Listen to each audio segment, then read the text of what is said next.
Bom dia! Eu sei que vocês estão cansados, um pouquinho mais de energia pra gente... Eu prometo que não vou fazer a palestra chata, repetindo aquelas platitudes. Vem aqui, porque eu gosto muito de vocês, na palavra... Não. Vou trocar uma ideia real, sem papo furado, conversando problemas reais do Brasil e soluções reais para o Brasil. Então, de novo, eu vou pedir... Bom dia! Bom dia! Aê, isso é prefeito que bota pra ferrar. Isso aí que é bom. Meus amigos, meu nome é Renan Santos. Eu tenho 42 anos. Nasci em São Paulo, cidade grande, maior cidade do Brasil, num bairro chamado Moca. Sou de uma família de classe média. Fiz faculdade de Direito na USP, larguei a faculdade, resolvi trabalhar, empreender, fui trabalhar na Bahia, trabalhei em Santa Catarina, trabalhei em São Paulo. Em 2013 participei daquelas manifestações que derrubaram a Dilma Rousseff, através do movimento que eu fundei. Passei reformas, ajudei tanto na Previdência, quanto nas reformas que passaram no governo Temer e no governo Bolsonaro. Fiz oposição a governo de esquerda e de direita e fundei com a juventude do Brasil, do Maranhão ao Rio Grande do Sul, do Amapá ao Acre, de São Paulo a Minas, fundei um partido político chamado Missão, que é hoje o Partido da Juventude Brasileira. Nós temos um sonho e é aqui que eu quero pactuar. Eu não vim aqui xingar meus concorrentes. Eu não vim aqui apontar o dedo para vocês. Eu vim aqui jogar um desafio que tem que ser o desafio comum de todos nós. Eu preciso, se eleito presidente da República, trabalhar para que em 30 anos o Brasil seja uma das 5 nações mais importantes do mundo. Eu preciso disso. E o Brasil precisa disso, porque se nós não virarmos uma das 5 nações mais importantes do mundo, isso significa ter armamento de qualidade, isso significa que as nossas cidades não vão ter mais favela, que os brasileiros não mais vão viver de benefícios, nós seremos um par internacional e as nossas riquezas serão levadas embora. E por que eu preciso falar isso para vocês? Porque vocês sabem porque nós não conseguimos executar nada, e hoje o Brasil é uma nação fraca. O poder executivo não manda. E quando eu falo poder executivo, eu falo do presidente do governo federal, eu falo dos governos estaduais e eu falo dos prefeitos. Todos nós, eu me coloco aqui como um futuro presidente, somos escravos de legislações que não deixam a gente fazer o que precisa ser feito. Somos escravos por vezes do Ministério Público. O presidente é um escravo hoje do STF. Vocês, prefeitos, no fundo, se tornaram executores de emendas em muitos lugares de deputados federais. Sendo que é o município que paga a conta. Sendo que a riqueza é gerada no município. Essa é a base do jogo que nós precisamos começar a virar. Para ser uma das 5 nações mais poderosas do mundo, nos próximos 30 anos, nós precisamos fazer as nossas cidades funcionarem. Essa é a base de tudo. As nossas cidades, elas precisam ser funcionais. E aqui eu começo o meu pedido e o meu desafio para todos vocês. Se esse louco aqui, se o Renan Santos vencer a presidência da República, o que esse cara pretende junto a vocês, os municípios? Primeira coisa, hoje nós temos uma grande disputa. Olha, preciso de mais recursos no município, o governo federal inventa moda com política, cada hora uma política social nova, uma forma de administrar a escola nova, aí joga a despesa para vocês. A despesa jogada para vocês, o orçamento veio junto? Não. Vocês vão ter que ficar toreando as invencionices que vêm de Brasília. Não dá mais para atuar assim.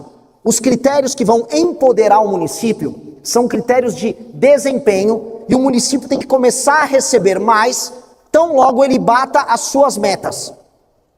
Municípios precisam aumentar a sua arrecadação baseado no aumento do PIB. A gente tem que aumentar a atividade econômica dos municípios.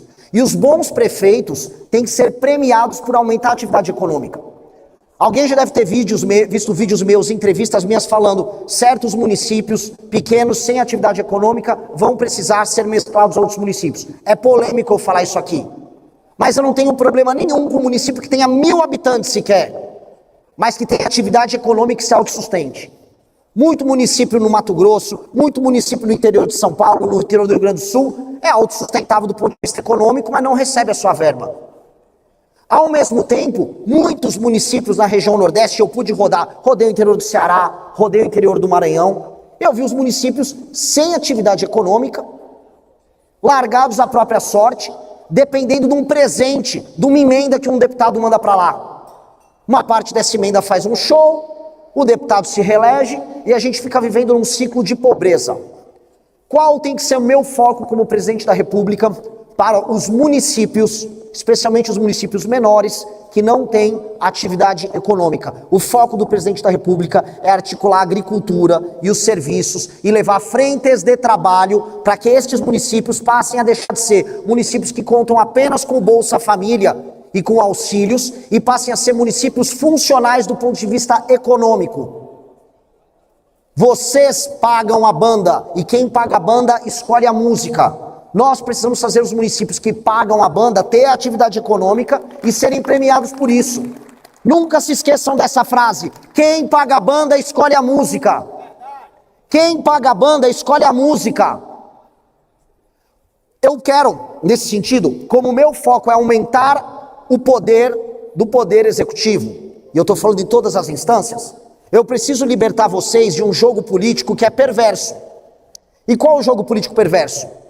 Os partidos focam todas as suas estratégias políticas e o sistema político em Brasília é construído para que o deputado mande em você. Vocês, e muitos de vocês não podem falar isso, vocês são escravos dos envios de emendas dos deputados. Vocês são escravos disso, porque o pouco que vocês podem ter de orçamento discricionário para investir é o orçamento de emenda.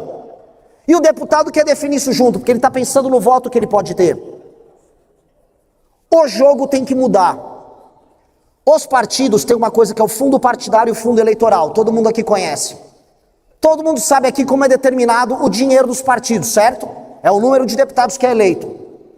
Eu proponho para os senhores uma revolução. E essa é a revolução que vai fazer a gente ter este país que em 30 anos será uma das 5 maiores nações do mundo. É a revolução que vai entregar o poder para o prefeito que entrega meta. E qual é essa revolução? Hoje, um partido político ganha dinheiro, põe dinheiro no bolso, conquanto ele eleja deputados federais. E aí ele pode eleger qualquer coisa para deputado federal. Um cara que passa o dia inteiro gravando vídeo, não é? Olha lá a esquerda, olha lá a direita, olha o comunismo, olha... Ou o deputado que só quer cuidar da emenda e a distribuição da grana para os apaniguados deles, tratando o prefeito como um mero repassador e executor dos planos deles. Nada disso. Imaginem uma alteração na lei eleitoral, que é PL, simples, maioria simples, em que o fundo partidário e o fundo eleitoral sejam condicionados a indicadores de desempenho dos prefeitos. Então vamos supor, temos um prefeito de uma cidade aqui, ele tem 20% de cobertura de esgoto no município dele. Ele transformou em 30% no mandato dele, ganha ponto. Ele melhora o índice no IDEB, ganha outro ponto. Aumentou a atividade econômica, ganhou mais 2 pontos. Esses pontos são ponderados pelo tamanho da cidade, e aí o partido recebe o fundo partidário dele e metade do fundo eleitoral baseado no desempenho do prefeito. Com base nisso, qual é o foco de um partido político no Brasil, do sistema político no Brasil? Fazer o prefeito trabalhar bem e bater meta. E o prefeito passa a ser a figura, dado que ele executa e faz as coisas acontecerem para as pessoas, a figura que se torna o centro da política brasileira. O centro da política brasileira tem que ser o poder executivo e tem que ser o prefeito. Vocês não podem ser escravos do envio da emenda alheia. O prefeito que bate meta de desempenho, o prefeito que aumenta a atividade econômica, ele tem que ter, a partir do momento que ele gera mais recursos, um percentual maior. Não é que ele vai receber mais apenas proporcionalmente, tem que receber um percentual maior porque aumentou a atividade econômica.